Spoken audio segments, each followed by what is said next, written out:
What's going on? My name is Brew. We are backstage at We Can't Survive, and before he hits the stage, it's Ryan Tedder of OneRepublic. What's going on, dude? Not much. Not much. Yeah, Hollywood Bowl.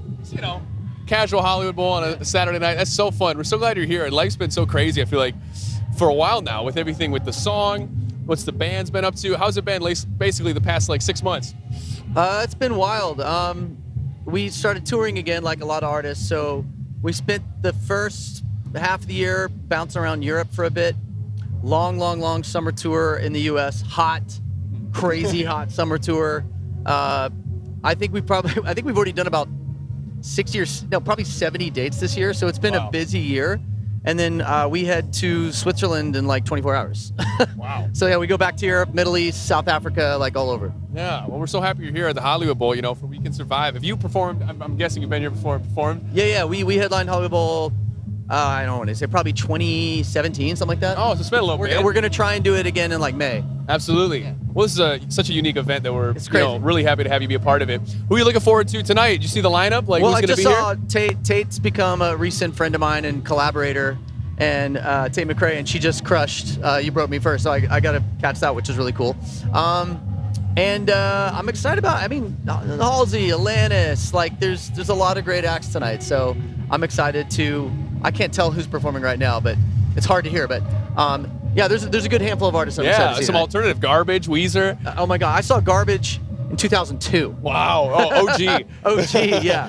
Way back. Oh my gosh. Well, besides this lineup, what about other shows? Have you been here before as a viewer? Yeah, I have. I've been here quite a bit. The first concert I came to Hollywood Bowl was 06, 07. I saw Dave Matthews Band, which was crazy. Who did I see recently? I'm trying to think. I've been to probably 4 or 5 shows here.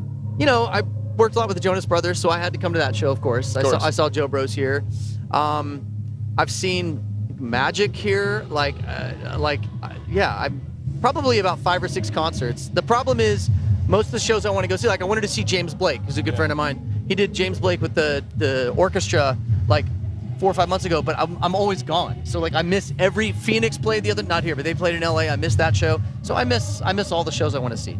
Well, congrats on all the success of I Ain't Worried. I mean, what Thank a song, you. what a movie. I feel so honored to get to do the red carpet for that movie and talk to Tom about this song, and he was so thrilled, and it was cool to hear his perspective. Could we hear a little bit from you about how the song came together? Yeah. And also, I'm so curious about the whistling part, because I think that's an underrated part of songwriting. When did the whistling, and why was that part that needed to be in there?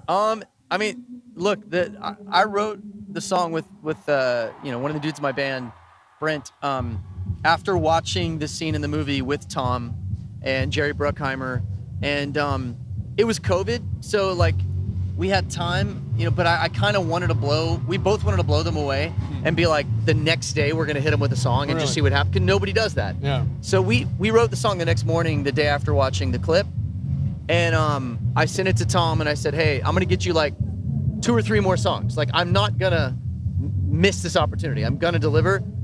And then he calls me 3 minutes later and he goes, dude, you don't have to send me anything else. This is the song. This is the song. And the whistle was if you watch the scene and you see all the stress of that movie is so intense, it's so intense. And then there's these 3.5 minutes where you can let off the gas, and whistling automatically just makes you relax. And it's they're at the beach just hanging out. So it's it just seemed like something dumb in a good way. And it was the first melody that hit me. Right. Well, that's so interesting. I mean, we'll talk about the pressure. I mean, it's crazy to come back with a song in one day. That's why you're one of the best in the world at songwriting and all that. We try. Is there any song that you wish you maybe kept over the years? You're like, you know what? I wish I had that one to my name that I got to perform it. The only song that I have, a lot of the songs that I've recorded on other artists, I have versions of me performing the demos, right? There's a version of me singing Ellie Goulding Burn. It's really bad because it's so high. It's when the light's going down. Right. And there's versions of those songs floating around, but the one demo I did that when I finished the demo, I was like, damn, I kind of want to put, I wish we could put this out, is Beyonce XO. Wow. So I still have a demo of it. Massive song. And XO, I kind of want to actually put it out at some point, reproduce it and do a different version. So it'd be a cover of XO. But that's probably the only song that I really wish that we had. I don't think we talk enough about the staying power of OneRepublic. You guys have been around. I mean, like with the hit after hit coming up, years. 2015, like the last number one, I ain't worried about to hit the charts again. And then you see other artists from the early pop years like Britney Spears coming back with Elton John making another huge hit. Who's somebody from like a decade ago, pop star, that you could see making a comeback? Ooh, that's a really good question. I mean, obviously Blink-182, right? They they announced their comeback, so I feel like that's too obvious now because they've already announced it. Who else could come back? Like from 10 years ago? All right, this is kind of random. I don't know if it was 10 years ago, but it's probably 8 years ago. Yeah. I feel like Gautier could just. I was just gonna say that. Yeah, I was like, right? what happened to those guys? I feel like Gautier could like write another monster, somebody I used to know type record, because his voice is so good. He's so good. He just needs the right song, and I feel like he's one of those guys that come out of nowhere and just absolutely smash it again. Wow, and then the other guy you got to look out for, who's a good friend of mine, Pharrell. Like, he like literally goes away every couple years. Like he's always working. He's always having like huge hits in different genres. But his solo stuff, like every 4 or 5 years, you're gonna have a giant Pharrell record. Absolutely. Yeah. We're so excited you're here at We Can Survive. Just highlighting some of the amazing things that this concert's doing, for mental health. Why is it important for you to, be a part of it and help support a cause like that? I have a lot of family that have had mental health issues pretty much as long as I've been alive, and so I've seen it in its face and dealt with it, extreme versions of it. It can get it's like the boogeyman that people don't like to talk about, because it's not like cancer or other obvious ailments, and there's still a stigma attached to it. So I think that the best thing that events like this can do is destigmatize mental health. That's really the main issue. You have to destigmatize it. Absolutely. And I think having a giant concert at the Hollywood Bowl is one way to do that. For sure. Yeah. Well, wrapping up with our headliner, Audacy loves Alanis Morissette. So I gotta ask you, what's your favorite song from her? When she comes out, it can even be a deep cut. I feel One Hand in My Pocket. Yeah. No, you know what? Actually, though, those are all obvious. Like, I bought the first album like 39 million other people.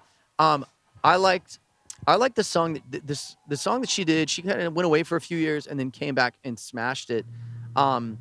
It was one of the singles. It was the single after Iris on City of Angels soundtrack. Wow. And Iris came out, smashed the universe. And then the second single, most people don't remember that this was on the soundtrack, but it was Alanis Morissette, and it was oh my God, what's the name of the song?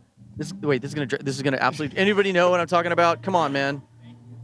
Thank You. No, it's the one where she's like, Uninvited. There Thank you. Uninvited. Alanis Morissette, Uninvited. That song came on the other day, and I was like, oh my God. And her documentary is one of the best music documentaries I've ever seen. Everybody's got to, you got to watch the Alanis Morissette documentary, or you suck. So go watch it. What are the odds she plays that? Is that like a possibility? She'll do it? Oh, she'll play it. All right. It's one of her biggest hits. If she doesn't play it, I'm going to be super bummed. That's like one of her biggest hits. Yeah. Is she on the Broadway show at all? I haven't seen the Broadway show. I know it's doing really well, but like I haven't seen it. Like, amazing. But she's one cool ass Canadian. Can't wait to see her. Can't wait to see you on stage. We're about to go on a little bit. So let you do your thing.